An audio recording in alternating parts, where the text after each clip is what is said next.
Hey everyone, this is David. No, we're not doing a show. We're doing a quick hit. Everybody wants to hear what I think about Brandi and Carolyn Manzo. You know, I'm not even going to say I was right. Remember when I said when this happened and I heard that Caroline got on a plane and took herself out of the setting and went home? I don't even care about Brandi being sent home. But when I heard that Caroline went home on her own, I was like, A, this lovely woman is going to sue. And two, we're never going to see Girls Trip. You know what? I don't even want to be right. It isn't about me. Being right is so fucking exhausting. I really wish I could just sit here and listen to someone else tell me all the things that are actually going to happen. You know, being a lawyer, sorry, I'm like, this is how this is going to play out. So none of this shocks me. I guess I'm angry. I'm not angry. I guess I'm just like, I don't know. Am I more I don't know. I'm in my feelings about this the same way I was about Miss Monica being fired, not on pause. Oh God, I don't know. Listen, I've read a lot of this stuff. You can look really, I have found this on Bravo Snark side. I saw some stuff on Reddit, and you guys have been sending me everything. And I saw it on Bywig Hello Drama. So Bravo Snark side and Bywig Hello Drama have laid this out for us. Just really, it's nothing so shocking. Listen, this is a lawsuit. I mean, obviously we all know, for everyone saying, why isn't she suing Brandi? I mean, we are over that, right? Like, we understand. Sorry, I muted myself for a minute. We understand Brandi doesn't have a pot to piss in. Like, let's just, you know what? Let's have the honest conversation here behind the velvet rope. This is not a full show. This is just a quick hit. I'll do another quick hit tomorrow if we don't get through everything. But we're obviously not going to sue Brandi. She doesn't have a pot to piss in. We're obviously going to sue Bravo and NBC and Sirens and Andy and blah, blah, blah. Everyone involved. Of course, that's how this is going to play out. The reason I said, because Brandi keeps saying, show the damn show, vindicate me. But the reason I said in the beginning that we're never going to see this show is because whatever we see is not going to be raw footage. So Brandi saying, show the show and vindicate me is so mute and so pointless. And I love my Brandi. Brandi was on this show. Caroline was on this show. But it's so mute and moot and pointless because we're not going to show the raw footage. So whatever is aired, if it was ever going to air, Brandi and her lawyers are now going to also sue. They're going to claim defamation. You are now showing an edited version of what happened. And that isn't exactly what happened. That isn't what happened at all. Where is the actual footage? And that is now going to be a lawsuit for defamation. So that to me was the whole reason in the beginning of why I was like, this can never be shown, because Caroline's case doesn't really matter what's shown, right? Because these are the claims of what happened. She's saying, this is on you, Bravo and production. Why didn't anyone come? Why didn't anyone rescue me? Why did you ply this woman with alcohol, et cetera, et cetera? We can go through the claims. Again, Bravo Snark side, love you, love Bywig Hello Drama. That's where I saw all this laid out. I mean, I think it's pretty much all over the place at this point, but those are the two that I think are handling this the best. But, we can go through all these claims of what's being claimed, but of course you sue the deep pocket. So, but if it's aired and it's not aired in its original format, which it's not going to be, we're going to have an edited show, then Brandi's going to turn around and say defamation of character and all sorts of other things. We're never going to see this. So I think we're over that, right? Like, everyone finally believes me. Like, I think, does anyone out there still think Camille Grammer is out there saying, show the damn show? I know. I mean, I don't even want to see the damn show, to be honest with you. I mean, who cares? Because it is not going to be what actually happens. So, why do we even care, So, I mean, I'd like to see the show, but who cares? So, look, I mean, you guys should read all this. It really just goes through the whole trip. We don't need to see the show because this really talks about the day they started on Tuesday afternoon at the chef's home. Glanville's behavior became crude, rude, disrespectful, and sexually harassing. I mean, look, this is what a lawsuit is. We're going to bring out all of Brandi's actions in the lawsuit. On one of the pages back here, they say, you know, number 93 in this claim, substantial punitive damages are warranted because defendants encourage the above unlawful conduct. Right. So producers and Bravo and everyone encouraged this. And because defendants had overwhelming prior notice of Glanville sexually harassing behavior prior to this trip. Here are some examples.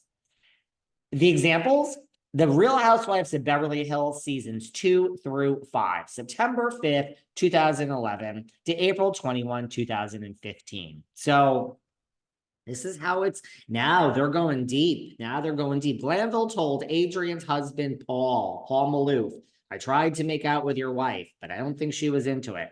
So this is what lawsuits are. We're going to bring out all of Brandi's prior behavior, and they're saying, you know, NBC, you encouraged this situation and you had tons of prior knowledge of what this woman was like. Now, I think season 2 of Girls Trip will be someone's got to be somewhere into this that the butler is suing. So this is what it is. I mean, of course, Brandi's lawyer is going to try to, you know, say that Carolyn enjoyed this. I know a lot of you are saying Carolyn likes women. Carolyn's closeted, you know.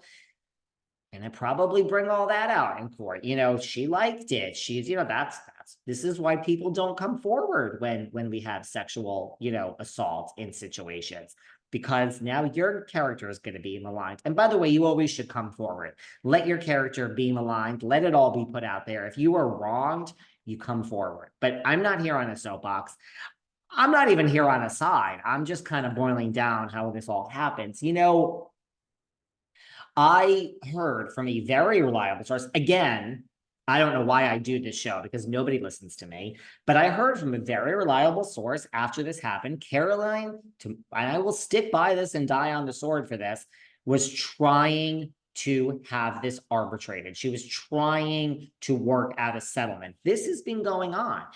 And my sources tell me all along, I've said this, go listen to all my past shows. She hasn't been like, let's sue. She's been trying to get a settlement and just say, I will go away. Can I tell you a quick story about when I was running HR at one of these companies that I worked at? We got sued. This is probably why I have this view of the world. I don't even think I guess it's partly from practicing law, but it's really from running HR. We got sued all the time. We had a girl once say, you know, my supervisor last night when we were working late basically tried to kiss me or sleep with me. And she was like, I will never, let me make this very clear, I will never, ever be working in your offices again. Effective immediately, I will be a full-time at-home employee. Now, in 2024, we laugh, we file our nails, we go across the street for a cappuccino. What's the big deal? No, this happened pre-pandemic. So in this corporation, as in most corporations around at least America, when you said, I will never come into your company again, I will be working at home in my pajamas, it was literally like saying you wanted to come in with like a gun and shoot up the office. It was so insane to say that you will now be collecting a paycheck and never stepping foot in the office. We basically said to this woman, okay, great. You want to keep your job? You don't want to sue us? You just want to work at home? That's your big thing? Did it happen? Did it not happen? He said, she said. Sometimes, in this case, she said. But this woman then worked at home for the rest of her tenure at our company, and we just said, sign here, sign this 13-page document that you'll never sue us, and you can work at home. Not a bad deal. Was she really wronged? I don't know. That's how the world works. So my sources tell me that Caroline has been trying to work this out. Now, it's funny because all these things keep getting posted. I would like to know the dollar amount, because to me, my legal mind goes to, I mean, again, from running HR, we would have claims and we would settle. Oh my God, this can't be on page 6. This can't be here. This can't be there. we would settle so much. Now, you just don't give the money away because, I mean, then that's a bad policy. But the point is, I assume Caroline is asking for such an exorbitant amount because if you're trying to work something out, I mean, apparently Bravo ain't interested in working anything out with anyone. I mean, look at Nene, who was basically kicked to the curb. Here's the difference, what I think. Look, I think Nene's case was, I don't know if she was paying a lawyer, but well, let's not even get into that right now. The point is, I think Caroline was asking for such an exorbitant amount that, if you're going to settle for $250,000, I think we would never even hear of this. I think they would have been like, here's the money, sign here, and go away. I think she has to be asking for such an exorbitant amount. And they're like, I mean, we might as well spend money on litigation. Let me just make it very clear too. When a company like NBC has in-house counsel, that is great. In-house counsel deals with, HR issues. They deal with contractual issues. They deal with everything that comes up. When you are sued, Caroline Manzo versus NBCU, when you are sued, you go to your outside counsel. So in-house counsel that has the job for $350,000 a year, plus, a $1 million bonus, they can certainly assist, but it is now outside counsel of whatever big Kramer, Levin, Davis Polk, Skadden Arps, whatever big law firm in New York. And I'm not being an asshole. I'm just like so frustrated today. It's whatever big law firm, you have to go to an outside law firm. So you now are racking up the hourly rate of, $12.50 for the partner, $7.50 for a senior associate, $5.50 for a junior associate, $3.25 for the paralegal. So your charges are being racked up. Miss Manzo's charges are $0.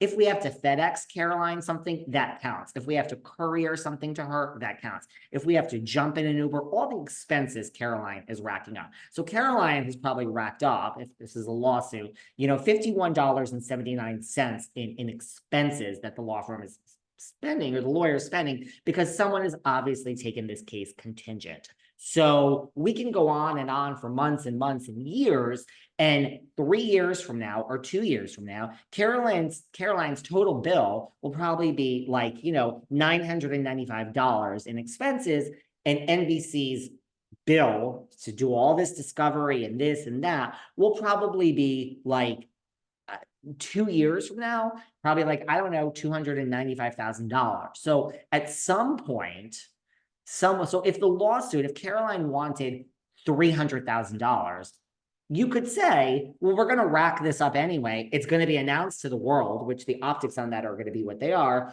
Let's just give her, $250. Let's talk her down and we'll all be happy. So I think she was asking for an exorbitant amount. The problem with these things is when someone has a contingent case is eventually the corporation, somebody at the corporation, somebody high up says, this woman is suing us for $5 million. We've spent $1 million defending this. If we just gave her 1.5, this would have been over. Why is this still going on? Settle this now. That's how these things happen. Now, I'm just making up all those numbers. I don't know any of this.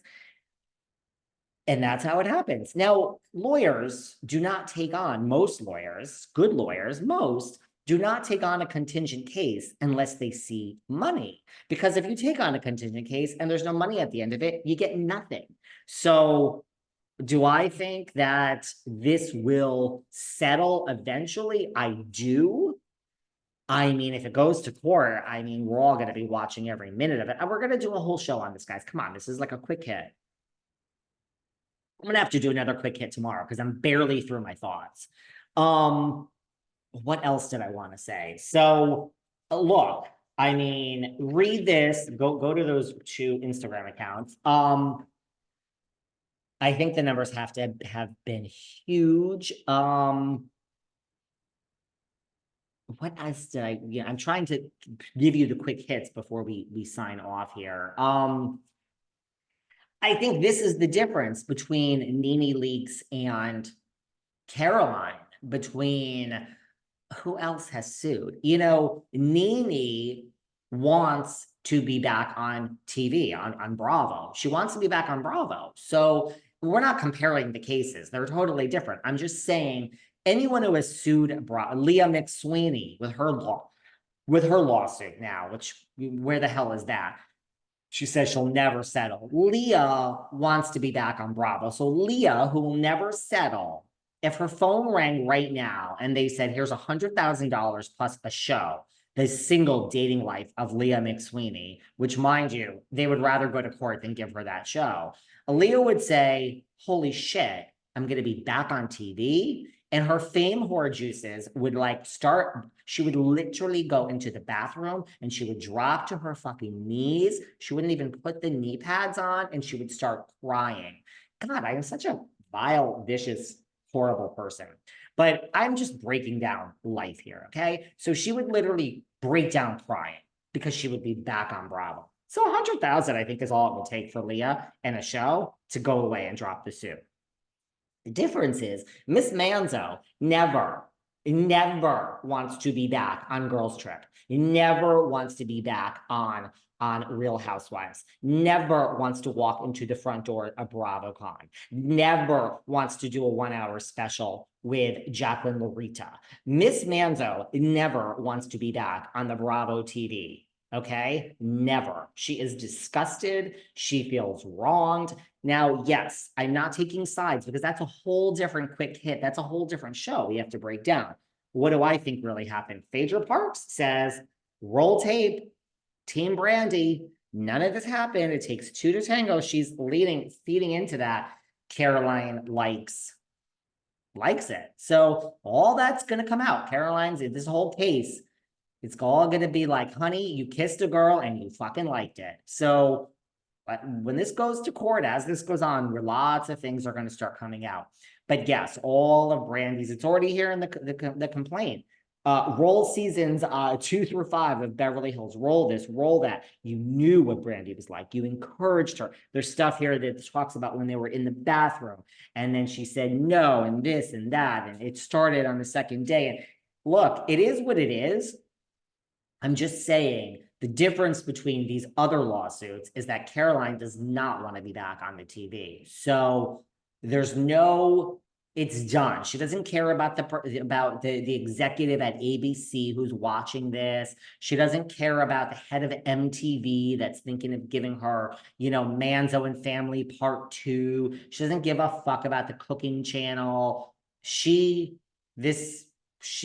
not playing around, Caroline. So that is personally, I would be the exact same way. You put your hands on me, you do something. If it happened, I really do believe the truth always lies somewhere in the middle, but I'm not even getting into that right now. I'm not going to victim shame anyone. I'm just saying I would be the same way. I would be like, take your TV career, shove it up your fucking ass, take all your housewives, take all your other stuff. This is my life and I'm going to sue. And if I fall flat on my face and I get zero, I don't care because I know that I have a case. I do think she has a case. I think she has a pretty strong case. I think Caroline is a very smart woman. So here we are. The minute I heard she went home, that was the minute that she went home, I was like, girlfriend called someone and they said, if you want to sue, you got to get the fuck out of there. Oh, this happened and I'm staying for the next 72 hours because we're almost done. No. So it is what it is. I'll do one of these tomorrow because we have to go. I'm sorry. I'm sorry to be so, it's not even arrogant. I'm just so frustrated because I've been saying this for months, but it's not about me. Who the fuck cares about me? This is going to unfold. I think, I don't know. I really, this one's hard. Do I think this really happened? We all know Brandi. Do I think, it takes two to tango? I've got to, and that's the other thing. I've really got to read through all of these claims here because there's a lot of claims. And the more we read, nothing really shocked me, but it's going to get ugly before. I think Brandi's saying roll tape and show the season. I think we just have to stop that narrative because that's never going to happen. It's never going to happen. It never was going to happen, and it can't happen. So I do think Girls Trip is over, but not for this reason. I think Girls Trip is over because Traders is how we get the mashup of Housewives with other reality stars, and it's actually highly rated. I don't think the Girls Trip, it was a great idea. I don't think it's worked. I don't think we all love it, but the numbers on it, I don't think are good. Everyone's saying they're so excited for season 2 of Roni Girls Trip. What? What? I mean, God, I mean, come on, guys. I don't think there's going to be a season 2. Sometimes I'm wrong. Sometimes I'm wrong, but I don't think there's going to be any more girls trips. There's not going to be a season 2 of Roni either. Let's just talk real here, So I'm sorry if I'm coming across like, I don't know. I love you all. I do, but you guys have to just, I don't know. This one is unfolding. I got a lot more to say. Read these claims. I will go through them. Maybe tomorrow we'll do that. I know, bitch, this is what I want to do. Carolyn said help. Apparently the other cast members are asking if her boobs are real or fake. I mean, this is what a lawsuit is. Like, everyone's like, oh my God, I'm so shocked. Well, I mean, this is what it is. We're going to keep going. Item 97, this happened. Then the hand was down the pants. Then she went to motorboat her. Then this, then that. Yeah, of course it's going to, she's saying it caused emotional distress and she was sexually abused when she was 7. Yes, yes, yes. This is how it works. I don't know. I don't know what the point of me even being here today. Hopefully this added something. So I'm not shocked. I don't want to really comment on what I think because I think all of the above is true. All of the above is true. Do I think people in general sue when they have a case, or they see a case in front of them and the facts get blurred? Sure. Do I think that Caroline Manzo was sitting on the opposite side of the room and didn't speak to Brandi and said, I'm just going to make this up? Come on. No. So it's a really unfortunate situation. It is, and Brandi doesn't have that bone in her body. And I mean, let's just go back to reality reckoning. And I mean, she's saying you, the producers, encourage this situation. So I think it's a bigger issue we have to break down and think about and focus on about, these situations that are created. I mean, The Bachelor's had stuff like this forever and it's going strong. So I don't know. I mean, is this like, wow, everyone's telling me people are out there saying BravoCon isn't going to happen this year. BravoCon makes a gazillion, trillion, bazillion, gajillion dollars. So let's reserve the right to criticize that. Right now, I would say BravoCon is 100% happening. And it is happening in Vegas. Let's see how this plays out. Do you know what I mean? Let's see, like, is this lawsuit really going to get uglier? And then I might change my mind. But right now, I would say BravoCon is happening. Guys, this is not a show. It's a quick hit. I love you all. I really do. There's no attitude towards you lovely people. It's just, I don't know. I'm really frustrated with this. It's just a shame. So I really do wish everyone well. We'll do another one of these tomorrow. Is that going to make everyone happy? We'll continue this conversation with some other stuff. I love you all so much. We'll talk very soon. Bye. David's Daily Dish.